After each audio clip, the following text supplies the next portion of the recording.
Вы готовы очутиться в самом магическом регионе Франции? Тогда добро пожаловать в Эльзас. Также его называют самым рождественским в Европе. А так ли это? Давайте же проверим. И сперва мы отправляемся в прекраснейший Кольмар. Даже не доходя до ярмарки, вы будете зачарованы. С самой первой минуты вы словно попадаете в сказку.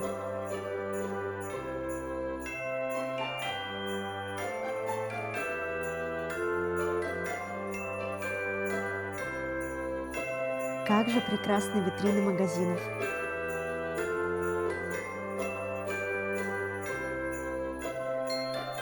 На самом деле сам город и инсталляции завораживают.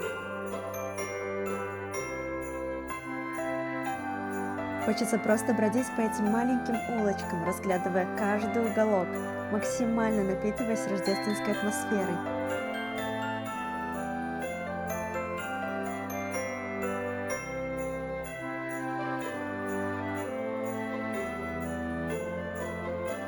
Признаюсь, эти домики вызвали у меня детский восторг. Куда бы я ни шла, любая дорога приводила меня к ним, и каждый раз рука тянулась за камерой. Хотелось их снимать и снимать.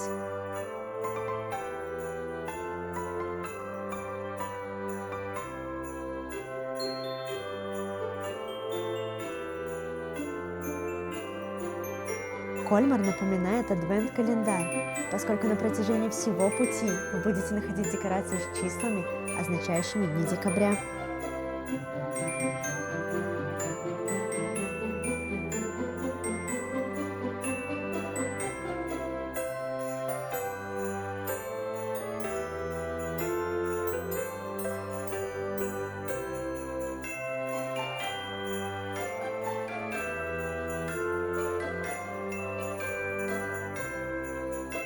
Ярмарки в этом городке небольшие, и, если честно, уникального на них довольно мало. Хотя, погодите расстраиваться. Вы же здесь найдете магическую лавку для поттероманов.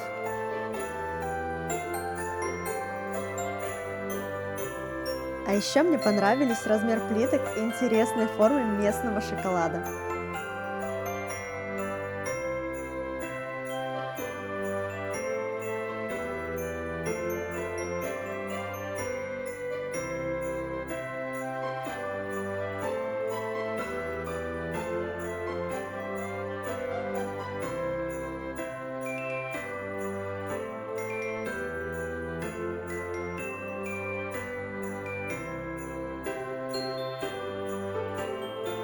Но как же прекрасен этот город и его декорации. Вам обязательно нужно здесь побывать.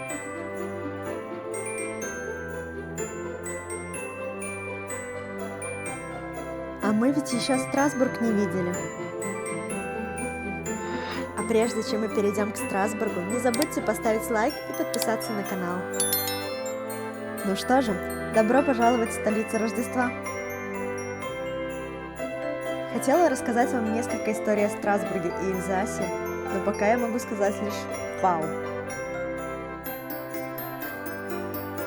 Витрины магазинов выглядят так, будто самую невероятную сказку претворили в жизнь.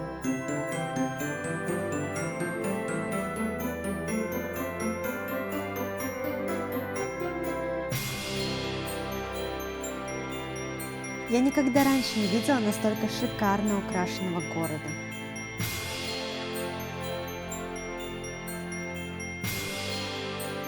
Многое объясняется тем, что рождественский рынок Страсбурга является старейшим во Франции и одним из самых старых в Европе. Его история началась еще в 1570 году.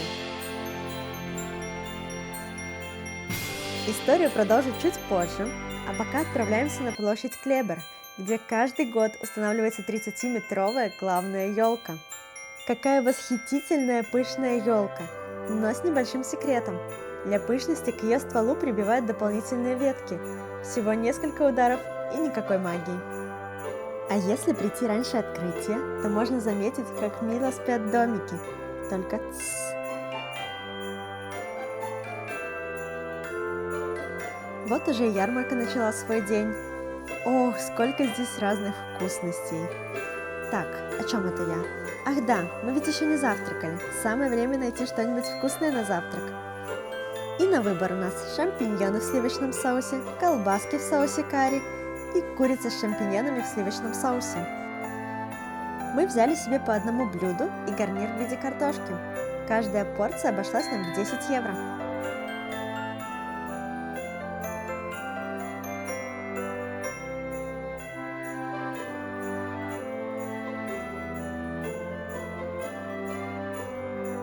Как думаете, кто является основным символом Эльзаса? Нет, не мишки, хотя они скорее выступают как рождественский символ. Это аисты. Они считаются символом счастья и удачи. В 80-е годы аисты в Эльзасе были на грани исчезновения. Начались активные работы по увеличению их популяции, в рамках которых их приучали к жизни не только в дикой природе, но и в городе, поскольку птицы, которых растили на ферме, утратили инстинкт перелета в теплые края. Поэтому, прогуливаясь по городу, можно часто увидеть гнезда аистов на крышах зданий, а сами птицы уже привыкли к вниманию и совсем не пугаются вспышек камер.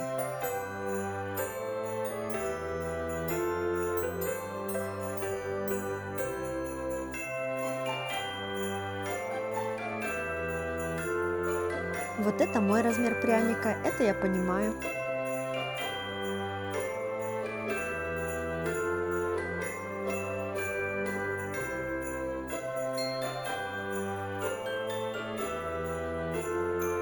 Ну какие же милые здесь игрушки.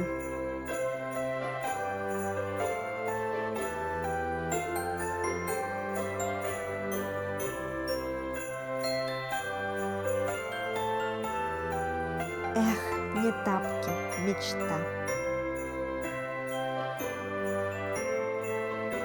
Вернемся к истории. Изначально рождественская ярмарка была обычным рынком, где можно было купить все необходимое к Рождеству. Однако со временем это переросло в один из видов развлечения, и ярмарки приобрели вид, который мы знаем сейчас.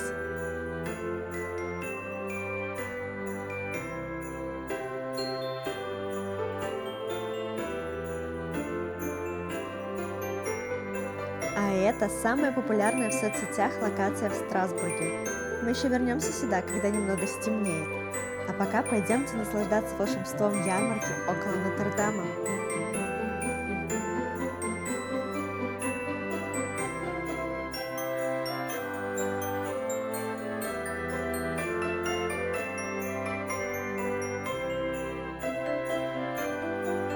И вот мы, наконец-то, около впечатляюще красивого собора Нотр-Дам-де-Страсбург.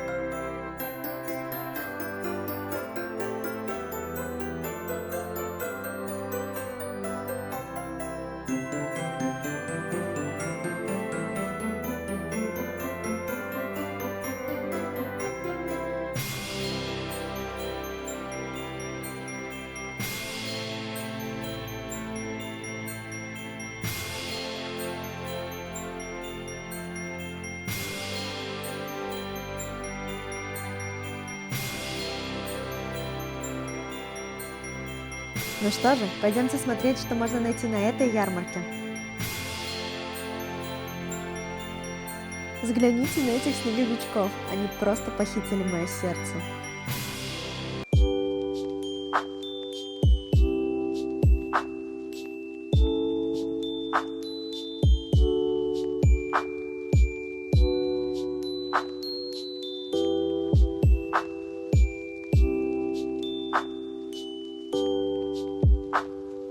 Здесь продаются типичные для Саксонии подсвечники. Изначально они были только в форме арки и имели 4 свечи, символизирующие воскресенье до Нового года.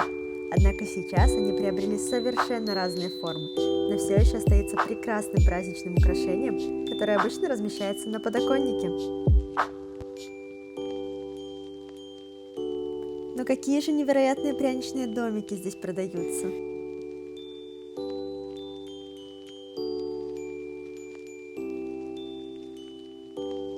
Единственное, что меня расстроило на ярмарках в Эльзасе, то, что здесь в качестве многоразовых кружек используются пластиковые. Из них не так интересно пить, да и как сувенир не привезешь.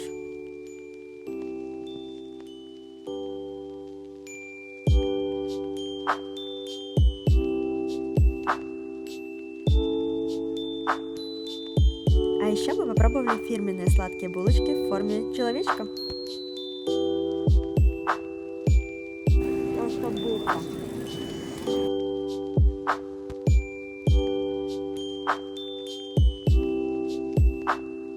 Еле удержалась, чтобы не купить себе ежика в виде моего любимого смайлика.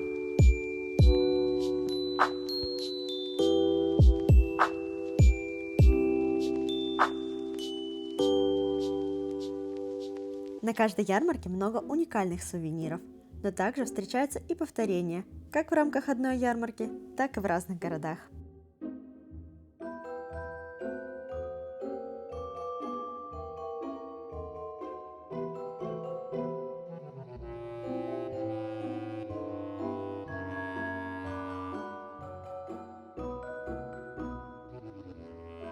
А еще в этот день было мое день рождения, так что с днем рождения меня!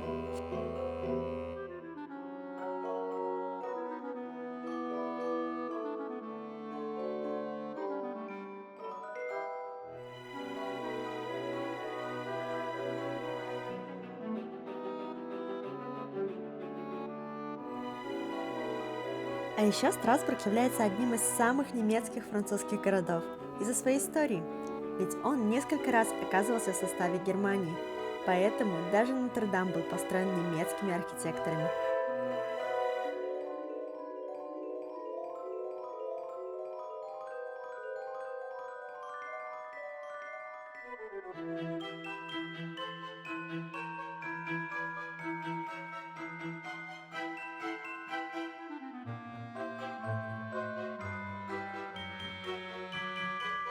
В течение всего декабря с наступлением темноты Страсбург буквально сверкает, поскольку улицы, дома, окна и балконы мерцают огнями и украшениями.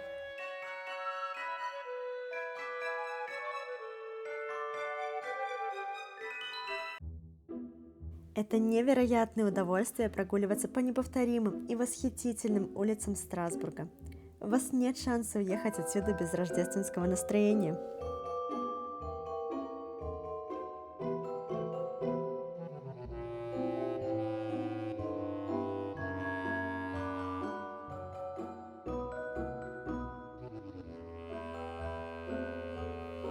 И последний на сегодня необычный момент в этом городке. Старое здание вокзала было спрятано под купол, и ночью это смотрится как сувенирный шар, только снега не хватает.